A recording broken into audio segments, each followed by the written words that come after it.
Good evening and welcome to 365 Days of Amazing Stories with Theo Mayer. Here we are on day 356, and I'm continuing the story I started before Koji the Monk. Now, I'm sorry if I sneeze or cough during this story. I think for the first time this year, I've ended up with some kind of a cold. And here I am sniffling and sneezing and coughing sometimes. Now, Koji was not always Koji, as you might remember. His name was Enzo, and he was a whale harpooner. And at the bow of the boat, which is where his position was, he had gone out with his crew of men from the main vessel to hunt a pod of sperm whales. Now, the amazing thing is that once they had killed a whale, or two or three, or four or five or six, or 8 or 10 in a day, those whales were brought to the side of the main ship, hauled up onto the deck, and then, rendered into a variety of products, including meat, whale oil. They used the bones for different things. But then a good portion of the whale was just cast back into the sea. And whales are incredible. If you've ever seen a whale skull, they are absolutely huge. And the cavity that holds the brain,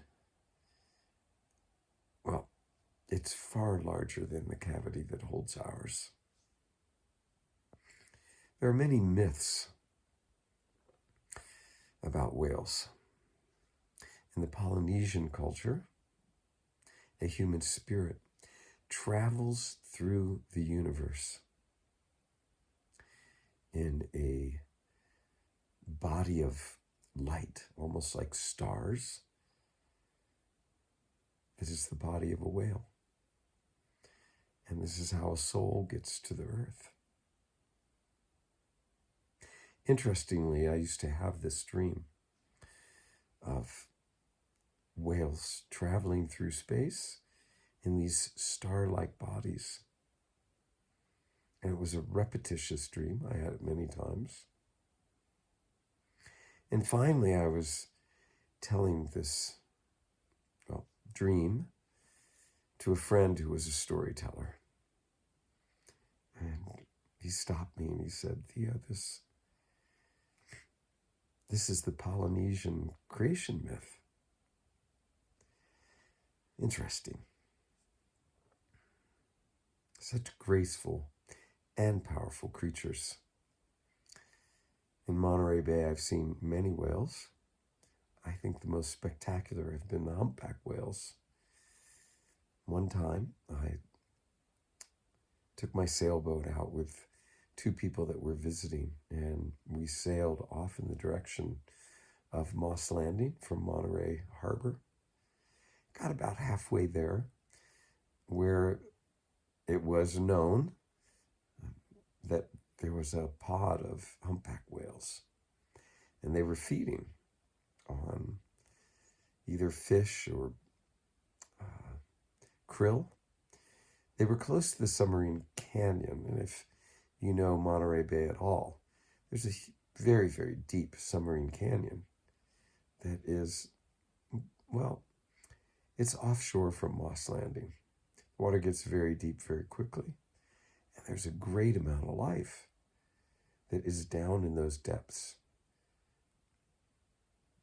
The waters in Monterey Bay Canyon are nutrient rich and support a lot of life. So the humpback whales in this pod, there were probably 12 of them, maybe more.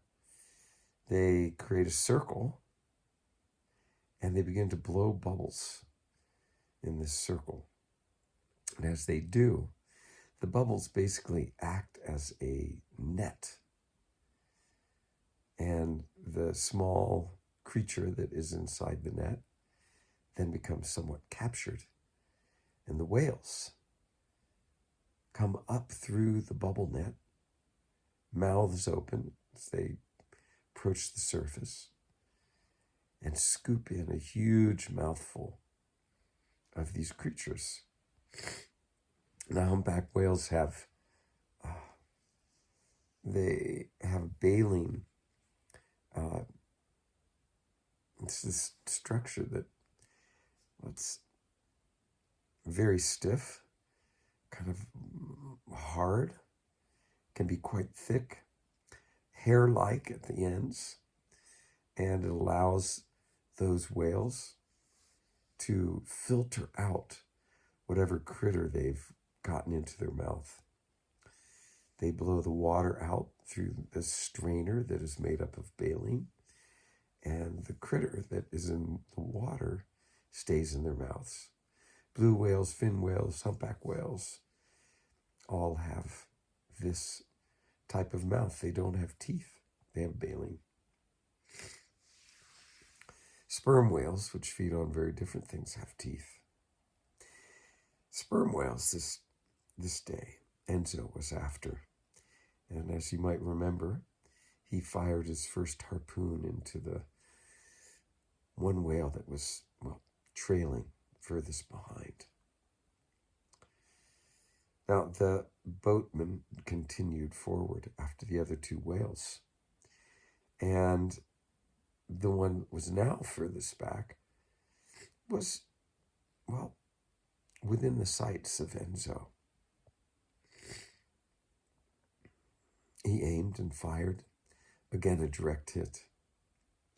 And this time, as the smoke cleared from the gun having fired, and the explosion having already taken place in the head of this whale, Enzo then made out that it was a young whale, adolescent, not large at all.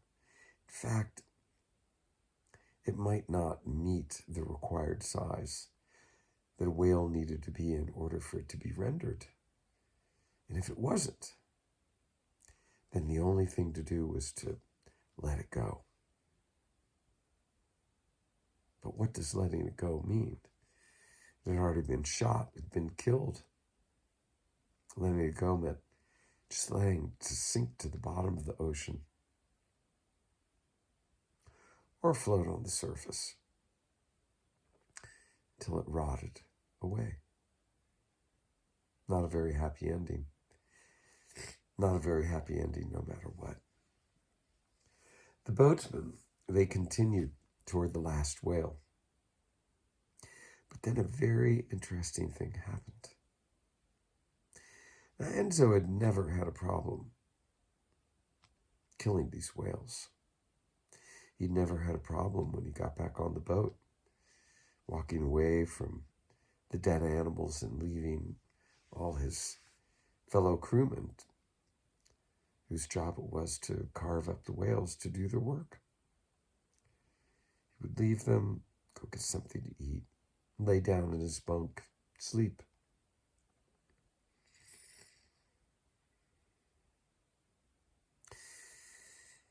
The last whale in this pod did an unusual thing. It turned and began swimming directly toward their boat. It was not swimming slowly. It had a great amount of speed as it, churned the water behind itself with its tail, heading directly toward Enzo and the crew that was propelling him forward.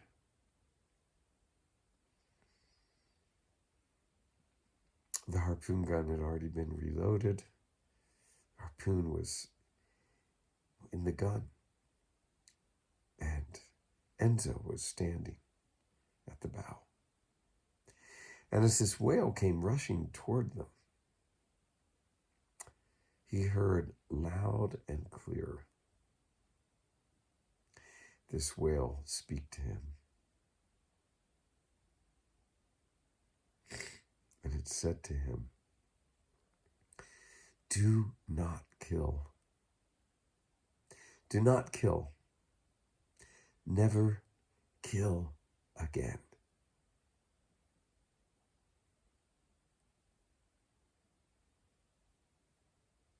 The whale kept swimming directly toward the boat. Enzo heard the whale say the same words again. "Do not kill. Never kill again. Never kill again." Now, Enzo had killed an adolescent. He'd also killed the adolescent's mother.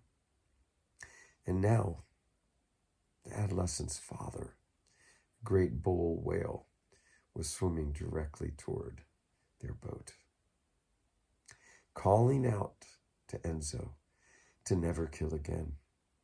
He heard it. His finger on that trigger. Before he even knew what he was doing, he didn't know what he was doing. He had pulled that trigger. And the harpoon went sailing out of the gun. And we'll leave the story there. Find out tomorrow what happens next. Actually, Sunday we'll find out what happens next. Okay, have a good rest of your day or evening.